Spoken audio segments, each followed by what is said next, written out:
Welcome, restless souls, to Carman's Crypt. I'm Carman, keeper of forgotten tales and curator of nightmares.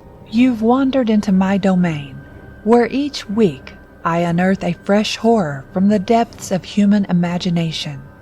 In these darkened halls, stories wait like hungry shadows. Each tale we've collected whispers of terrors both ancient and new.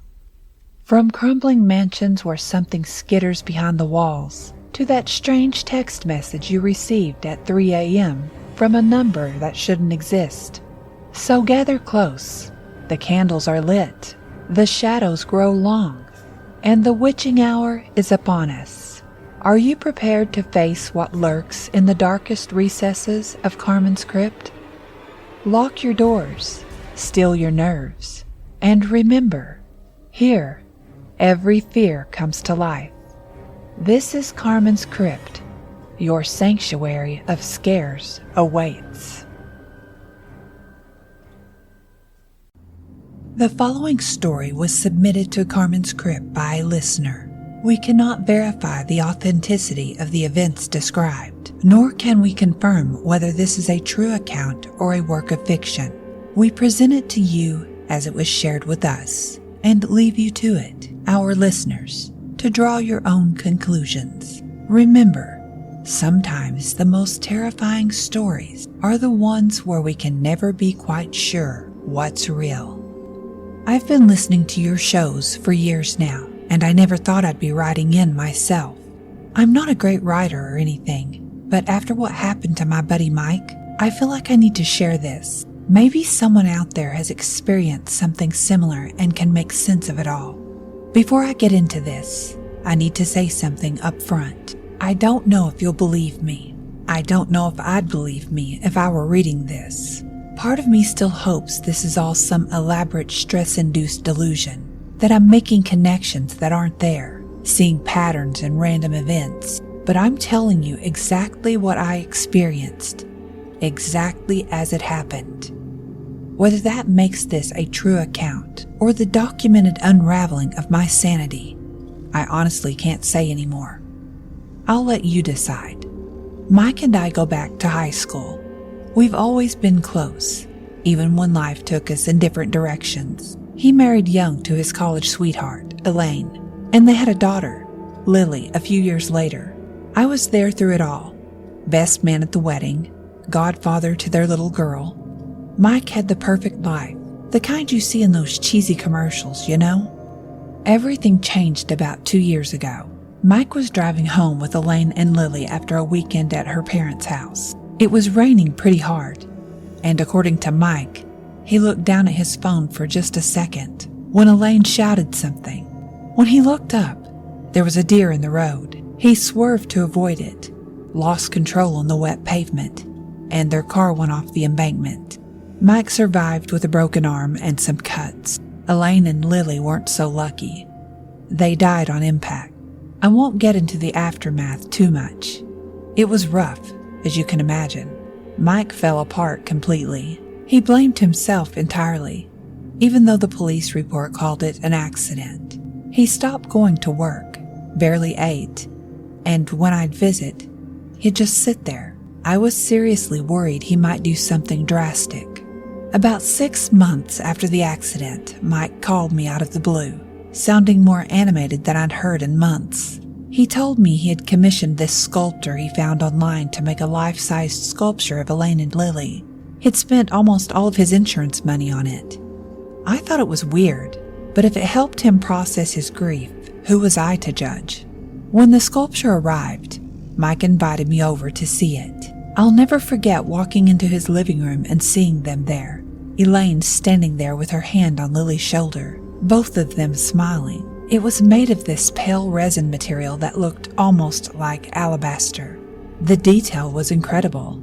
Elaine's dimple, the little gap in Lily's teeth, even the way Elaine's hair always fell across her forehead. It was beautiful, but unsettling at the same time. Mike had positioned them in the corner of the living room, angled so they were facing the couch. He had set up a small lamp that cast this soft glow on them. He seemed genuinely happier, telling me how he'd talk to them every night, tell them about his day, apologize for what happened. I started visiting more regularly again, relieved that Mike seemed to be healing. But after a few weeks, I noticed something strange. Mike started looking tired, with dark circles under his eyes. When I asked if he was sleeping okay, he hesitated before saying, "They move at night." I thought he was joking at first, but the look on his face told me he was serious. He said he'd wake up in the middle of the night and swear that the sculpture had shifted positions. Elaine's head turned slightly, or Lily's hand raised just a bit. He admitted he'd started taking pictures every night before bed so he could compare in the morning. I tried to reason with him, explaining that our minds can play tricks on us, especially when grief is involved. He seemed to accept this, even laughed a little at himself. But a couple of weeks later, when I came by with some takeout, Mike looked even worse. He hadn't shaved, his eyes were bloodshot, and his hands trembled as he opened the door. "They whisper," he told me flatly. "At night, I can hear them whispering." He had set up a voice recorder in the living room. He played me the audio, mostly static, but there was something there, something that might have been voices, too faint to make out. I suggested maybe it was just the house settling or traffic outside, but Mike was convinced. "They blame me," he said. "Elaine keeps saying I did this to them." I started staying over more often, worried about his mental state. One night, I woke up around 3 a.m. to get some water. As I passed the living room, I glanced at the sculpture, illuminated by the street light filtering through the blinds. I froze. For a split second, and I swear this is true, I thought I saw Lily's head turn toward me, her smile widening just a fraction. I blinked, and everything was normal again. I convinced myself it was just shadows and my imagination, influenced by Mike's stories. But after that night, I started noticing other things. The room would get suddenly cold as I was near the sculpture. Sometimes I'd catch a faint scent of Elaine's perfume. Once, when I was alone in the house waiting for Mike to return with groceries, I heard what sounded like a child's laughter coming from the empty living room. About a month ago, Mike called me in the middle of the night, hysterical. He said he had woken up to find the sculpture at the foot of his bed. Both figures were facing him. Their expressions changed to what he described as pure hatred. He swore he'd gone to bed with them in their usual corner. I rushed over and found Mike huddled in his car in the driveway, refusing to go back inside. I went in to check, and sure enough, the sculpture was back in its corner, looking normal. I took pictures to show him, trying to convince him he'd had a nightmare. He didn't believe me. That's when Mike decided to get rid of the sculpture. We loaded it into my truck the next day and drove it to the landfill. Mike seemed relieved, thanking me for my help. I thought that would be the end of it. 3 days later, Mike called me again, his voice barely a whisper. "They're back." I drove to the house immediately. The front door was unlocked, but Mike didn't answer my calls. I found him in the living room, sitting on the floor, staring up at the corner. The sculpture was there, exactly where it had always been, except Elaine's hand was now reaching out, palm up, as if asking for something. Mike looked at me with empty eyes. "I didn't bring them back," he said. "They came back on their own." That was the last time I saw Mike alive. He was found 2 days later in his car, at the same spot where the accident happened. The official ruling was suicide, but no note was ever found. The funeral was small, just a handful of us who'd stuck by Mike through everything. Elaine's parents were there, older now and somehow even more broken than they'd been at their daughter's and granddaughter's funeral. They didn't speak to anyone, just sat in the front row holding each other. I kept thinking about how much loss one family could endure. The pastor tried his best talking about Mike's struggles and the tragedy that had consumed his life. But what could anyone really say? that he'd been a good man, destroyed by grief, that sometimes the weight of guilt is too much to bear. I sat in the back, barely hearing the words, my mind stuck on those last moments in Mike's living room. The sculpture, the reaching hand, the emptiness in my best friend's eyes. At the reception afterward, people whispered theories. Depression, they said. Survivor's guilt. Post-traumatic stress.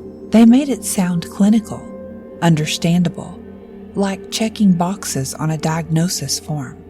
Mike's brother pulled me aside and asked if I'd noticed anything strange in those final weeks. I opened my mouth to tell him everything.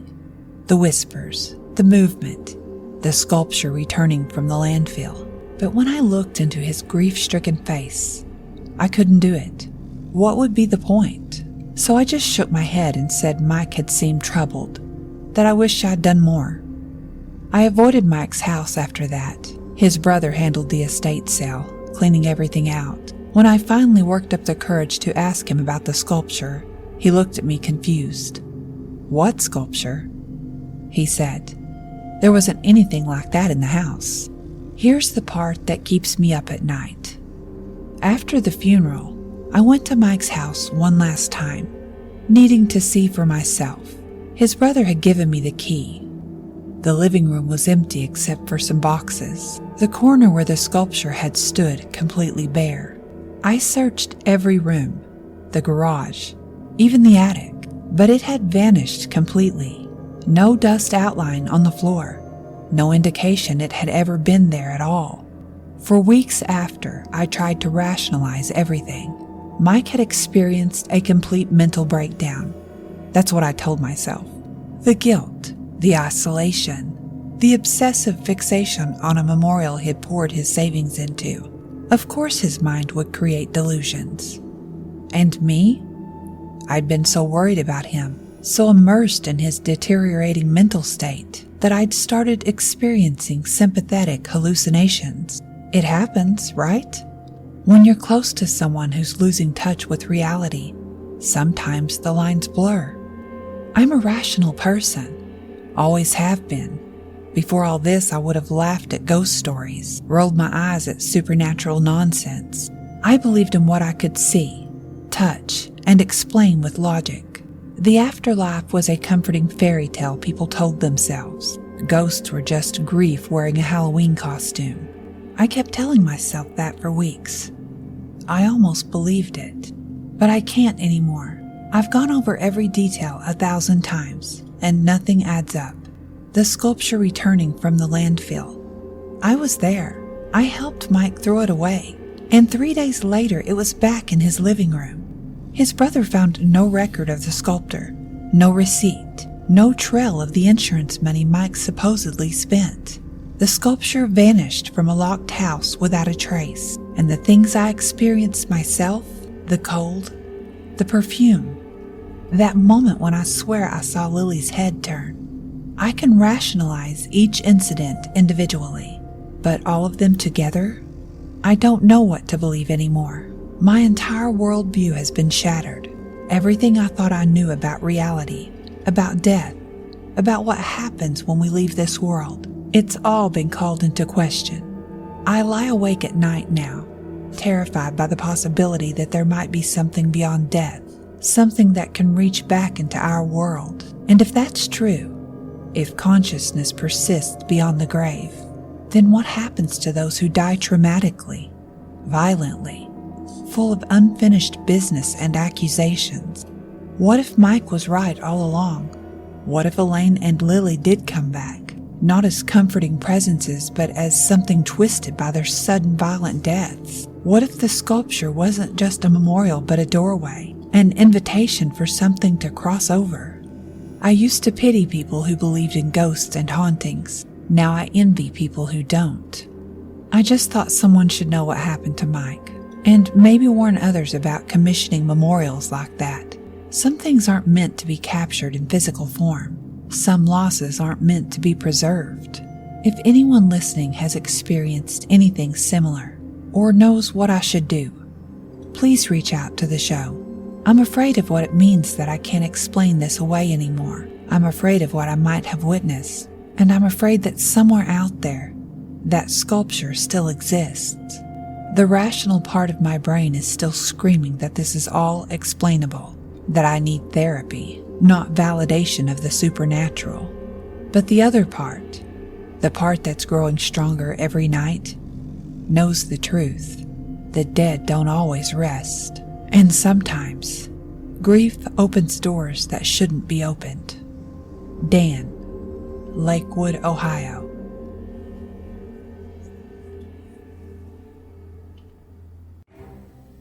And so, dear listeners, we emerge from another dark corner of Carman's Crypt. But remember, the horrors you've heard tonight are merely echoes of the terrors that await in the shadows of your own mind. If you enjoyed your stay in the crypt, why not invite a friend to join us next week? After all, fear is best when shared. Leave a review if you dare, or share your own tales of terror on my social media. Who knows, your nightmares might just become my next story. Until next time, keep checking under your bed. And remember, in Carman's Crypt, every fear comes alive, and no one is truly safe.